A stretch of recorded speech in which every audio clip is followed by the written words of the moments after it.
지난 시간에 오늘 본문을 한번 살펴보았습니다. 이스라엘 백성이 가나안 땅의 초입인 가데스 바네아까지 가는 데는 10하루길이면 충분했습니다. 그런데 어떻게 그 길이 39년이나 걸리는 길이 되었습니까? 그 이유를 설명하는 것이 바로 민수기 11장 이하에 기록된 이야기들입니다. 불신앙이 반역으로 이어지고 그 반역이 반복되면서 광야의 시간이 길어지게 된 겁니다. 그런데 놀랍게도 이 반역이 어디서부터 시작되는지 아주 정직하게 성경은 말씀하고 있습니다. 본문 1절에 여호와께서 들으시기에 백성이 악한 말로 원망하매라고 합니다. 반역은 결국 마음에서 시작하지만 그것이 밖으로 드러나는 것은 악한 말입니다. 백성들은 자신들이 악한 말을 하고 있다라고 생각하지 않았을 겁니다. 하나님이 우리를 이렇게 다루시면 안 되지. 우리가 이 정도 말도 못하나 자기들은 그저 할 말을 했다라고 생각했을 겁니다. 그러나 성경은 무엇이라고 합니까? 여호와께서 들으시기에 악한 말이었다라고 합니다. 그리고 이어서 여호와께서 들으시고 진노하사라고 말씀합니다. 짧은 이 한 절의 안에서 하나님께서 들으셨다라는 사실을 반복해서 기록하고 있습니다. 여러분, 하나님은 들으시는 하나님이십니다. 우리는 기도하면서도 가끔 하나님이 정말 내 기도를 들으실까 이렇게 의심하며 기도할 때가 있습니다. 그런데 성경이 말씀하는 것은 그보다 더 두렵고도 중요한 사실이 있습니다. 하나님은 우리의 기도만 들으시는 것이 아닙니다. 우리가 살아가면서 하는 말도 들으신다라는 겁니다. 우리는 흘러버린 말이라고 생각하지만 하나님은 들으십니다. 그래서 성경은 말을 참으로 중요하게 다룹니다. 물론 무엇을 생각하고 어떤 마음을 품느냐도 중요합니다. 그러나 마음에 있는 것이 입을 통해서 밖으로 나오는 순간 그것은 나만의 문제가 아니게 되는 겁니다. 특별히 하나님께서 불평과 원망이라는 이 악한 말을 이렇게 엄중하게 다루시는 이유가 무엇입니까? 전념성이 강하기 때문입니다. 악한 말을 마음속에 품고 있을 때는 나 한 사람의 문제일 수 있습니다.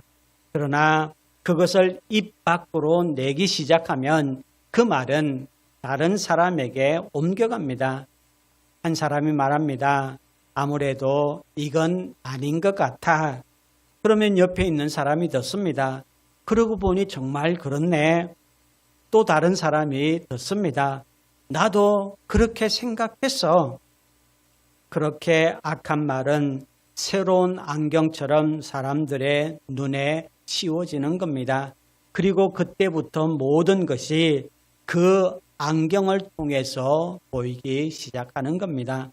사실대로 보이지가 않는단 말입니다. 하나님의 은혜도 보이지 않습니다. 좋았던 것도 나쁘게 보이기 시작합니다. 결국 민수기 11장에서 그 원망이 어디까지 갑니까? 지도자 모세까지 무너뜨립니다. 몇 사람에게서 시작된 불평과 원망이 공동체 전체의 믿음을 흔들고 마침내 지도자인 모세의 마음까지 무너지게 했단 말입니다.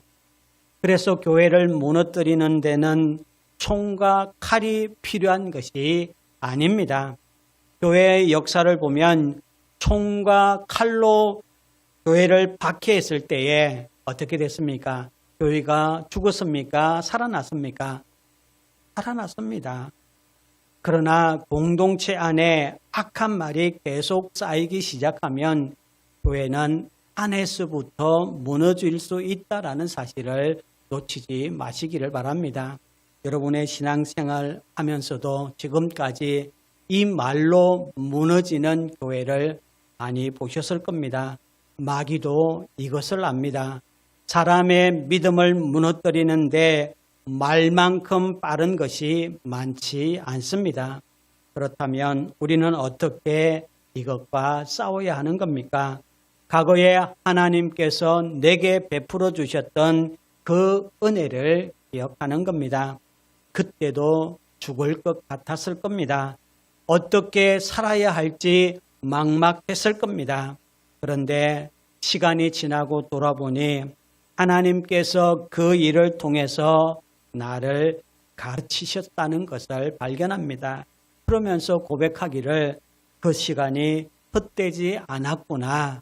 여러분들도 이런 고백을 하시지 않습니까? 그때 하나님께서 나를 버리지 않으셨구나. 그 신실하신 하나님과 그 선하신 하나님을 기억하는 겁니다. 그리고 지금의 고난 속에서도 믿는 겁니다. 지금은 너무 힘들고 눈물이 나고 광야를 혼자서 걷고 있는 것 같지만은 언젠가 하나님께서 이 시간조차 헛되지 않았음을 알게 하실 그날을 바라볼 수 있기를 바랍니다. 이 말은 모든 어려움이 결국 내가 원하는 좋은 일로 역전될 것이라는 뜻만은 아닙니다. 오히려 훗날 이렇게 고백하게 된다는 겁니다. 그때 그 경험이 내게 필요했었구나. 그 시간이 없었다면 내가 하나님을 이렇게 알 수 없었겠구나. 이런 고백을 하게 될 거란 말입니다. 신앙은 상황에 따라 올라갔다 내려갔다 하는 것이 아닙니다. 신앙은 상황 위에 서야 합니다. 상황이 어떠하든 그 상황 속에서 하나님을 바라보는 것입니다. 찬송가의 가사처럼 멀리 본향을 바라보며 하루하루 그 본향에 가까이 가는 것입니다. 그래서 예수님을 믿는다는 것은 단지 이런 정도가 아닙니다. 지금 실패했지만 하나님이 도와주시면 다시 성공할 거야. 지금은 넘어졌지만 하나님이 도와주시면 다시 일어날 거야. 물론 하나님께서 그렇게 하실 수도 있습니다. 그러나 복음은 그것보다 훨씬 더 강합니다. 망해도 나는 하나님의 자녀입니다. 실패해도 그리스도 안에 있는 나의 신분은, 우리의 신분은 무너지지 않는다는 사실을 믿으시기를 바랍니다. 세상이 가진 것을 잃어도 그리스도를 잃지 않는다면 나는 모든 것을 잃은 것이 아닙니다. 그리스도의 아름다우심을 보고 그리스도 안에서 만족하고 자족하는 것입니다. 여기까지가 지난 시간에 함께 살펴본 내용입니다. 오늘은 특별히 11절부터 15절에 기록된 모세의 기도를 살펴보려고 합니다. 10절을 보면은 백성들이 각기 자기 장막 문에서 우는 것을 모세가 들었다라고 합니다. 한두 사람이 우는 것이 아닙니다. 아이를 키울 때에 아이 하나가 울면 따라서 울기 시작하면 정신이 없습니다. 그런데 줄 수 있는 것을 달라고 울면은 그래도 어떻게 해보겠는데 줄 수도 없는 것을 달라고 떼를 쓰면은 정말로 난감합니다. 지금 모세가 바로 그런 상황에 있습니다. 그런데 백성들이 무엇을 달라고 울었습니까? 고기를 달랍니다. 13절에서 모세가 말합니다. 이 모든 백성에게 줄 고기를 내가 어디서 얻으리까? 그들이 나를 향하여 울며 이르되 우리에게 고기를 주어 먹게 하라 하온즉 백성들이 모세를 향해서 울면서 외치는 겁니다. 고기 달라, 고기 달라. 아이들만 그러는 것이 아닙니다. 어른 할 것 없이 백성들이 울고 있습니다. 그러니까 모세가 12절에서 하나님께 이렇게 말합니다. 이 모든 백성을 내가 배웠나이까? 내가 그들을 낳았나이까? 쉽게 말하면 이런 것입니다. 하나님, 제가 이 사람들을 낳았습니까? 왜 제가 이 사람들을 젖먹이 아이처럼 품고 가야 하는 겁니까? 이 많은 사람들이 마치 어린아이처럼 울며 떼를 쓰고 있는 겁니다. 그러자 모세도 무너져 내리기 시작합니다. 그리고 하나님께 기도합니다. 11절부터 15절이 그 기도의 내용입니다. 그런데 이 모세의 기도를 자세히 보면은 아주 특이한 점 하나가 있습니다. 혹시 여러분 아까 성경을 읽으면서 특이한 점을 발견하셨습니까? 나라는 말이 굉장히 많이 나옵니다. 어찌하여 주께서 종을 괴롭게 하시나이까? 어찌하여 내게 주의 목전에서 은혜를 입게 아니하시고 이 모든 백성을 내게 맡기사 내가 그 짐을 지게 하시나이까? 이 모든 백성을 내가 배웠나이까? 내가 그들을 낳았나이까? 이 모든 백성에게 줄 고기를 내가 어디서 얻으리까? 그들이 나를 향하여 울며 나 혼자는 이 모든 백성을 감당할 수 없나이다. 주께서 내게 이것이 행할진대 구하옵나니 내게 은혜를 베푸사 즉시 나를 죽여 내가 고난당함을 내가 보지 않게 하옵소서. 보셨습니까? 기도 전체가 이 짧은 구절에 나로 가득합니다. 이것이 지금 모세의 심정을 보여줍니다. 우리는 이것을 자기 연민이라고 할 수 있습니다. 자기 연민은 자기 자신을 불쌍하게 바라보는 겁니다. 우리 가운데 자기 연민을 전혀 경험해 보지 않은 사람은 아마 없을 겁니다. 불평의 특징이 무엇입니까? 불평은 계속해서 자기 자신과 자기의 불쌍한 처지에 초점을 맞춥니다.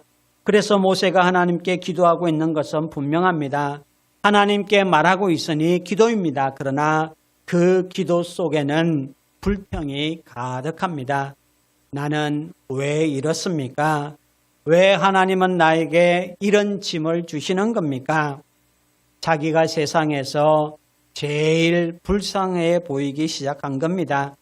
그런데 사람이 자기 자신을 너무 불쌍하게 여기기 시작하면은 다른 것이 보입니까? 안 보입니까? 보이지가 않습니다. 다른 사람의 아픔도 보이지 않고 다른 사람을 사랑하기도 어려워집니다. 그래서 자기 연명과 불평은 아주 가까운 친구와도 같습니다. 본문은 모세의 기도를 통해서 자기 연민이 신앙에 얼마나 위험한 적인지를 분명하게 보여줍니다. 왜 자기 연민이 위험합니까? 첫째는 신앙의 시선을 하나님에게서 자신에게 돌려놓기 때문에 그렇습니다. 여러분, 신앙이 무엇입니까? 하나님을 바라보는 것입니다. 신앙의 대상은 내가 아닙니다. 하나님입니다. 그런데 자기 연민은 철저하게 나 자신에게 초점을 맞춥니다. 내 상처를 들여다보고 내 고통을 들여다보고 내가 얼마나 지금 힘든지 분석하고 또 분석합니다. 모세의 기도를 보십시오. 지금 모세는 자기가 당하는 고난에만 집중하고 있습니다. 그러다 보니 하나님께서 지금까지 베풀어 주신 은혜도 보이지 않고 지금도 베풀고 계신 은혜도 보이지 않습니다. 그리고 앞으로 베풀어 주실 그 은혜와 하나님의 능력도 보이지 않는단 말입니다. 기도를 하고 있지만 믿음의 시야가 막혀 있단 말입니다. 믿음은 보이지 않는 것을 보는 것이라고 성경은 분명히 말씀합니다. 그런데 지금 모세에게는 그 시야가 없습니다. 그래서 점점 불평의 늪속으로 빠져듭니다. 자기 연민은 하나님의 은혜와 도우심을 구하는 자리에서 우리를 멀어지게 하고 점점 절망과 낙담과 극단적인 생각으로 끌고 갈 수 있단 말입니다. 그래서 자기 연민은 너무나 무섭습니다. 모세가 얼마나 심각하게 무너졌는지 조금 뒤에 더 분명하게 나타납니다. 18절에서 하나님께서 한 달 동안 백성에게 고기를 먹이겠다라고 말씀합니다. 그런데 21절과 22절에서 모세가 뭐라고 합니까? 18절에서 한 달 동안 백성에게 고기를 먹이겠다라는 이 말에 대한 모세의 반응입니다. 21절과 22절을 함께 읽겠습니다. 모세가 이르되 나와 함께 있는 이 백성의 보행자가 60만 명이온데 주의 말씀이 한 달 동안 고기를 주어 먹게 하겠다 하시오니 그들을 위하여 양떼와 소떼를 잡은들 조카오며 바다의 모든 고기를 모은들 조카오리까. 여러분, 누가 이런 말을 지금 하고 있습니까? 불신자가 아닙니다. 홍해가 갈라지는 것을 본 사람입니다. 애굽에 내린 그 10가지 하나님의 재앙을 본 사람입니다.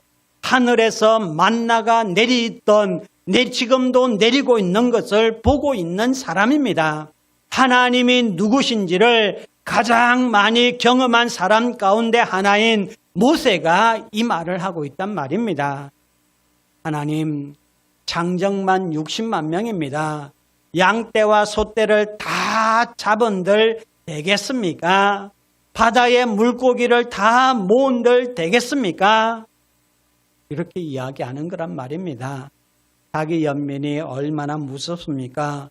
모세 같은 사람도 하나님의 능력을 계산 밖으로 밀어낼 정도로 시야를 좁게 만들 수 있다라는 사실을 두렵고 떨림으로 받으시기를 간절히 바랍니다.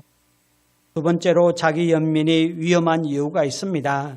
자기 연민은 우리를 회개로 데려가지 않기 때문입니다. 자기 연민에 빠지면 나는 언제나 피해자입니다. 내가 이렇게 불쌍한데 내가 왜 회개해야 합니까? 저 사람이 나에게 그렇게 했는데 내가 왜 회개해야 합니까? 나에게 상처를 준 사람이 잘못했지 내가 뭘 잘못했어? 이렇게 된단 말입니다. 자기 연민은 우리를 회개로 이끌기보다 자기 정당화로 이끌어갑니다. 나는 괜찮다. 나는 잘못한 것이 없다. 문제는 저 사람이다. 그래서 다른 사람의 말도 들리지 않습니다. 도리어 화를 냅니다. 세 번째로 자기 연민이 위험한 이유는 결국 이런 결론까지 갈 수 있기 때문입니다. 나는 괜찮은데 하나님이 나에게 잘못하고 계신다. 모세의 기도를 보십시오. 11절입니다. 어찌하여 주께서 종을 괴롭게 하시나이까? 어찌하여 내게 주의 목전에서 은혜를 입게 아니하시고 이 모든 백성을 내게 맡기사 내가 그 짐을 지게 하시나이까? 지금 모세의 시선으로 보면 자기는 가만히 있는데 하나님께서 자기를 괴롭게 하고 계신다라고 생각하는 겁니다. 그런데 13절을 보십시오. 이 모든 백성에게 줄 고기를 내가 어디서 얻으리까? 백성들이 모세에게 고기를 달라고 하는 것은 분명히 맞습니다. 그러나 하나님께서 모세에게 네가 이 백성에게 고기를 주라고 말씀하신 적이 있습니까? 없습니까? 없습니다. 모세가 지지 않아도 되는 짐까지 자기가 지금 지고 있는 겁니다. 하나님께서 지우신 짐이 아닌데 모세는 그것까지 자기 짐이라고 지금 생각하고 있단 말입니다. 15절에 이러면 결국 이렇게 말합니다. 주께서 내가 이같이 행하실진데 구하옵나니 내게 은혜를 베푸사 즉시 나를 죽여 내가 고난당함을 내가 보지 않게 하옵소서. 무슨 뜻입니까? 하나님, 정말 저에게 계속 이러실 거라면 차라리 죽여주십시오. 자기 연민이 깊어지면 하나님은 아무것도 도와주지 않으면서 일만 맡기시는 분처럼 보일 수 있습니다. 나를 힘들게 하고 고난만 주시는 하나님처럼 보일 수 있단 말입니다.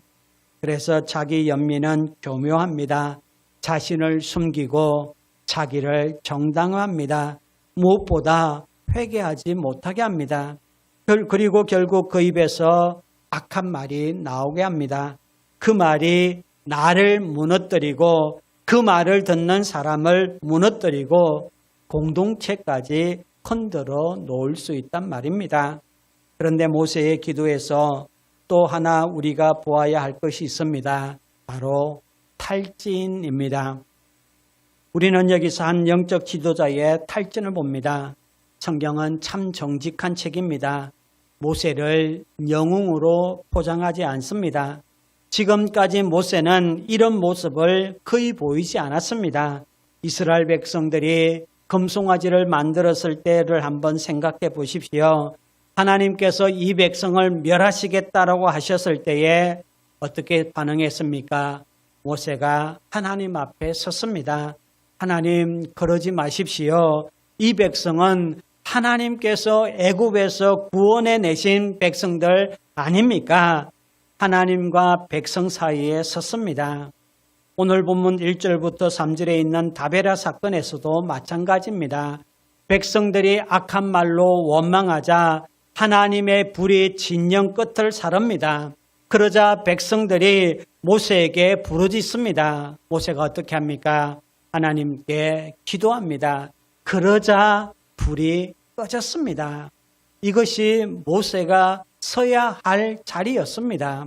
그런데 11절에 이르니까 모세가 그 역할을 감당하지 못하고 무너져 탈진했습니다. 사람이 계속해서 긴장하며 버티다 보면 어느 순간 갑자기 무너질 때가 있습니다.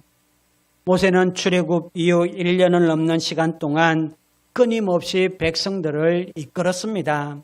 제 생각에는 그날 저녁만큼은 모세도 조금 쉬고 싶을지 모르겠습니다.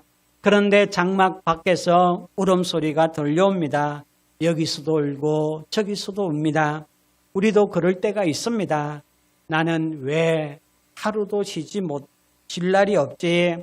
왜 내가 조금 쉬려고 하면은 또 일이 생기는 거지? 그러면서 마음이 무너집니다. 여러분에게도 이런 때가 있지 않았습니까?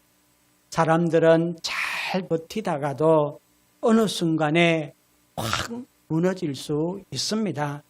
모세가 바로 지금 그런 상태에 있습니다. 그런데 중요한 사실이 있습니다. 모세가 강에서 여기까지 온 것이 아닙니다. 그가 처한 모든 상황보다 하나님의 은혜가 더 강했기 때문에 여기까지 온 것입니다. 그리고 지금도 하나님은 그 은혜를 주실 수 있습니다. 성경은 이런 이야기를 왜 이렇게 정직하게 기록해 놓았을까요? 착각하지 말라라는 겁니다. 믿음이 좋은 사람이라고 해서 은혜 없이 설 수 있는 것이 아니다라는 것을 분명하게 보여줍니다. 위대한 지도자도 하나님의 은혜가 없으면 별 수 없는 인간입니다. 그러니 지도자는 자신을 대단한 사람이라고 착각해서는 안 됩니다. 동시에 성도들도 어떤 영적인 지도자를 하나님처럼 의지해서는 안 됩니다. 우리는 눈에 보이지 않는 하나님보다 눈에 보이는 뛰어난 지도자를 의지하고 싶어하는 본능이 숨어 있습니다. 그러나 성경은 그 착각을 완전히 깨뜨려 버립니다. 은혜가 없으면 누구도 별 수 없습니다. 우리가 오늘 괜찮게 서 있는 것은 내가 괜찮은 사람이기 때문이 절대로 아닙니다. 하나님의 은혜가 내 삶을 덮고 있기 때문에 그렇습니다. 여러분도 잘 아는 엘리야도 마찬가지입니다.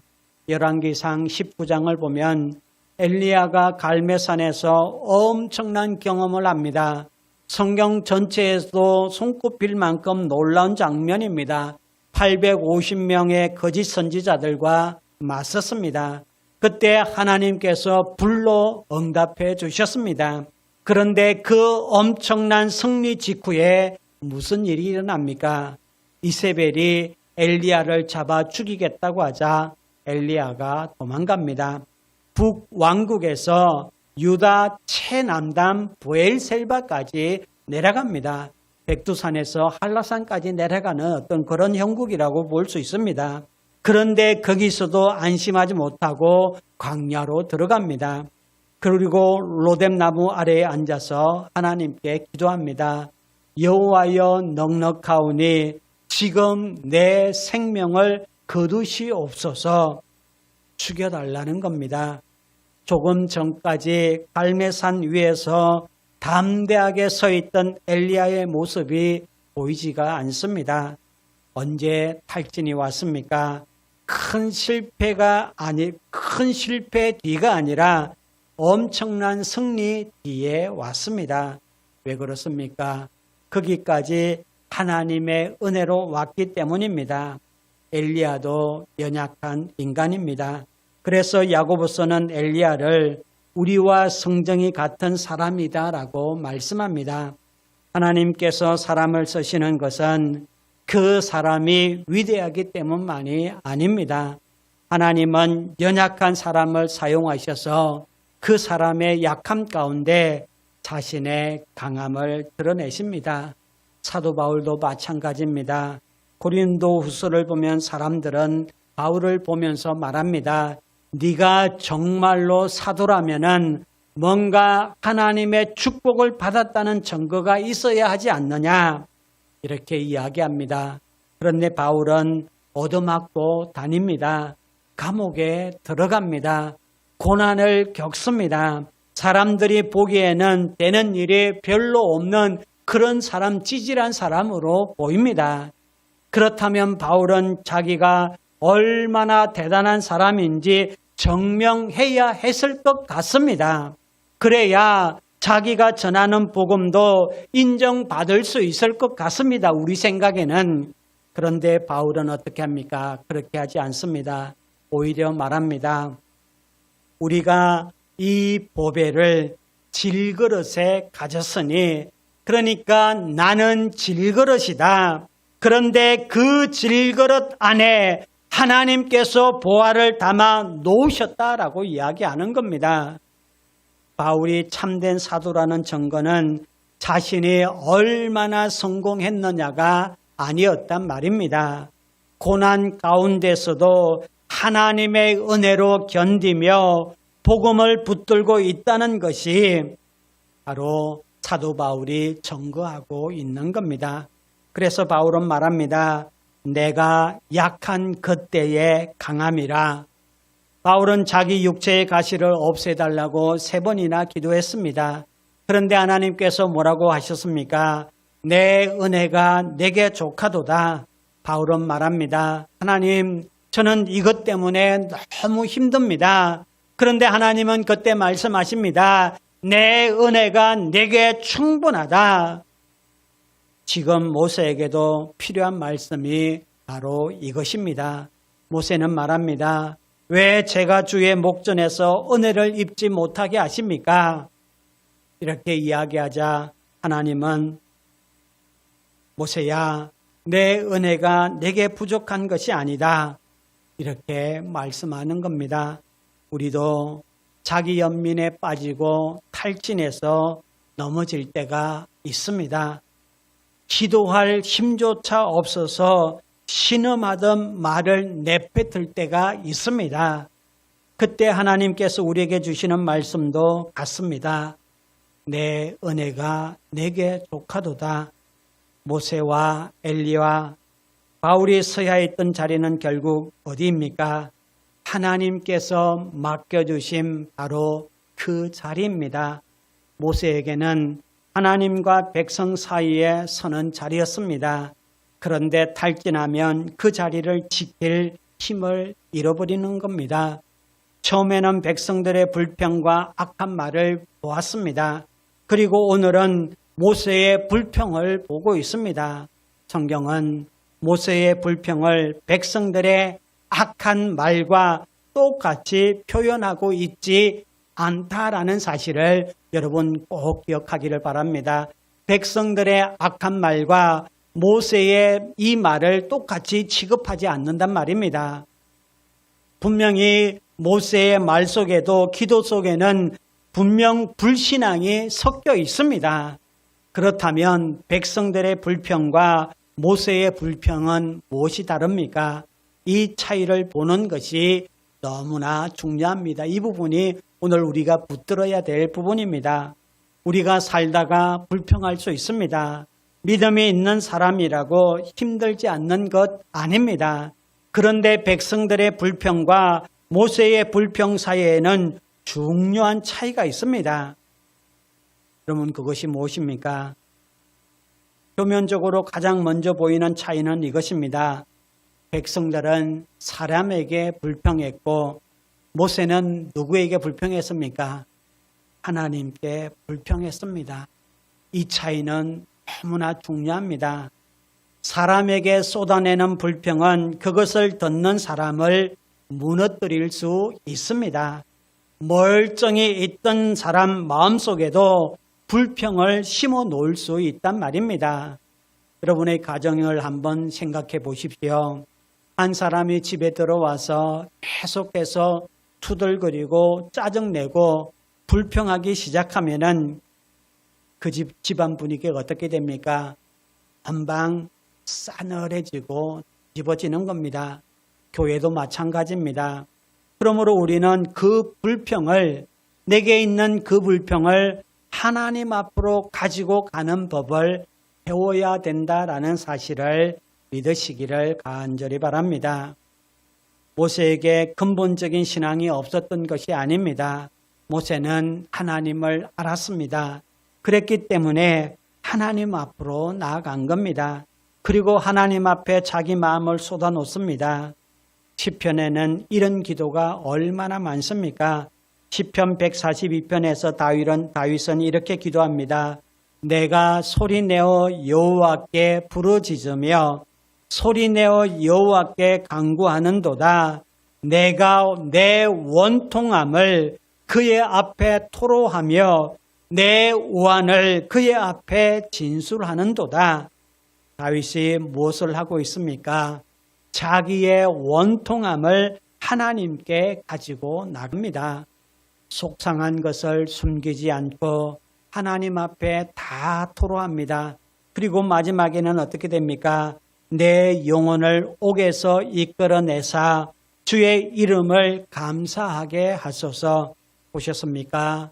불평으로 시작했지만 하나님께 가지고 나갔을 때 결국 감사의 자리로 나아갑니다. 그래서 중요한 것이 있습니다. 사람에게 불평을 퍼뜨리지 말고 하나님께 가지고 나아가십시오. 우리는 하나님 앞에서는 숨길 필요가 없습니다. 하나님, 너무 힘듭니다. 하나님, 너무 속상합니다. 억울합니다. 저는 더 이상 못하겠습니다. 이렇게 솔직하게 말하십시오. 하나님은 그런 기도를 들으십니다. 그리고 우리가 그 자리에서 다시 믿음을 회복하도록 붙들어 주신다는 사실을 믿으시기를 간절히 바랍니다. 또 이 본문은 내 짐이 너무 무겁다고 느끼는 사람에게도 중요한 교훈을 줍니다. 하나님을 섬기다 보면 목사가 아니더라도 누구나 할 것 없이 탈진할 수 있습니다. 아마 여기 계신 분들도 교회에서 봉사를 감당하시다가 한두 번쯤 탈진을 경험해 보셨을 겁니다. 왜 아무도 알아주지 않을까? 사람들은 왜 편하지 않을까? 왜 나밖에는 일하는 사람이 없을까? 그럴 때가 있지 않습니까? 사람들이 우리의 수고를 알아주는 것은 분명 격려가 되는 것은 사실입니다. 바울도 수고하는 사람을 알아주라고 말씀했습니다.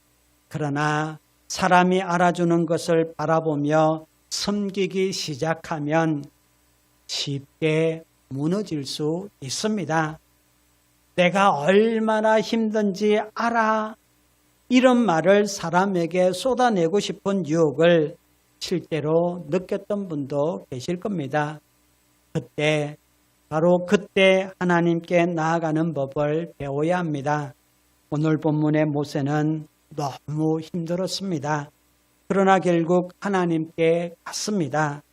우리도 신앙생활을 오래 할수록 이것이 익숙해져야 합니다. 힘들수록 답답할수록 하나님께 나아가는 겁니다. 그리고 자기 수고와 자기 고통을 계속 확대해서 바라보지 말아야 합니다. 십자가에서 달리신 주 예수 그리스도를 바라보는 일을 놓치지 말아야 한단 말입니다.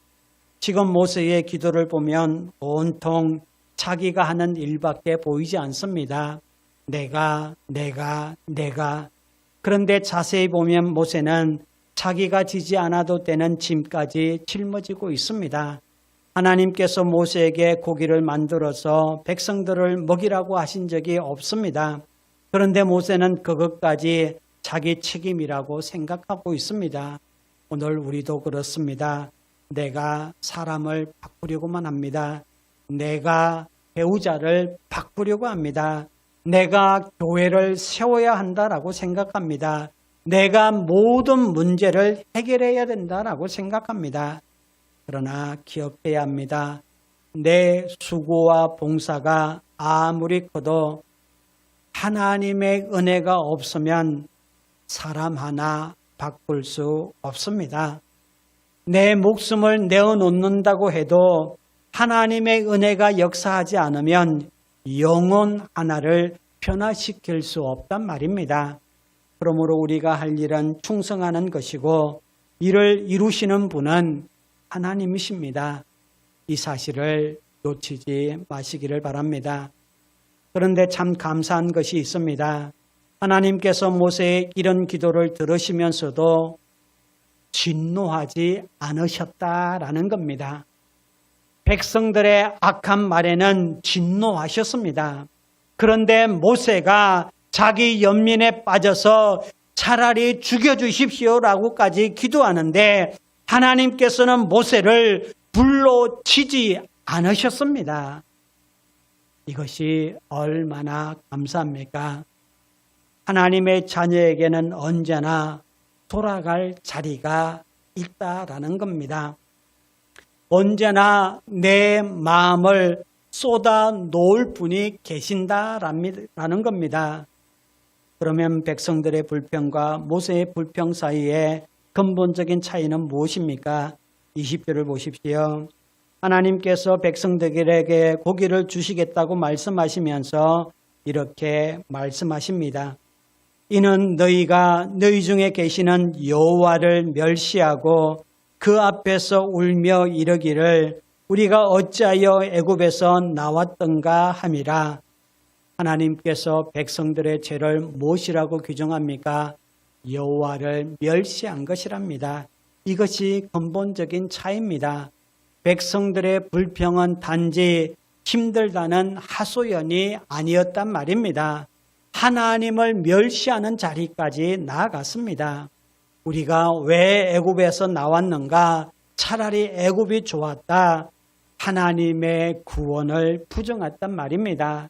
하나님께서 자신들 가운데 계신 것을 너무나 가볍게 여겼단 말입니다. 그러나 모세는 무너졌고 불평했고 자기 연면에 빠졌지만 하나님을 멸시하며 떠나지 않았습니다. 그는 하나님 앞으로 나아갔습니다. 이 차이가 앞으로 어떤 결과를 가져오는지 다음 시간에 계속해서 살펴보게 될 겁니다. 성도 여러분, 우리가 불평하지 않는 사람이 되는 것도 중요하지만 더 중요한 것은 그 불평을 어디로 가져가느냐 하는 겁니다. 사람에게 가지고 가면 사람을 무너뜨릴 수 있습니다. 뒤에서 다른 사람에게 쏟아놓기 시작하면 우리의 말이 공동체를 무너뜨릴 수 있습니다.